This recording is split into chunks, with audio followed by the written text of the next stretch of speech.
Mostly பேய்னாலே என்ன பண்ணும், ஒண்ணு பழி வாங்கும், உயிரை கொள்ளும், அதையும் தாண்டி பிசாசு படத்துல வர மாதிரி உயிரை கூட காப்பாத்தும். ஆனா நான் சொல்ற இந்த பேய் அதையும் தாண்டி ஓவர் நைட்ல ஒரு கோவிலை கட்டியிருக்கு அப்படின்னு சொன்னா நம்ப முடியுமா? வாங்க பாப்போம்.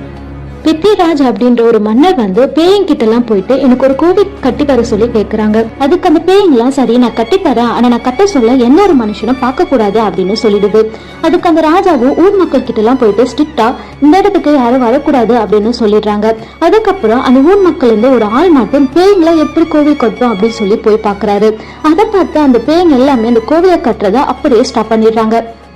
பல நூற்றாண்டுகள் தாண்டியுமே இந்த கோவில் இன்னுமே முழுசா கட்டாம இருக்கு. அது மட்டும் இல்லாம இந்த கோவிலுக்கு 6 மணிக்கு மேல யாரும் போக மாட்டாங்க. ஏன்னா அந்த டைம்ல பேய்களோட சவுண்ட் எல்லாம் கேட்கதாவும் சொல்லப்படுது. இந்த மாதிரி மிஸ்டரியான விஷயங்களை தெரிஞ்சுக்கணும்னா உடனே நம்ம சேனலை சப்ஸ்கிரைப் பண்ணிட்டு பெல் ஐகானை ஹால போட்டுருங்க. ஒன் செகண்ட் இன்னும் அந்த கோவில் பேர் நான் சொல்லல, இதுதான் கங்கன்மட் கோவில். தேங்க்யூ.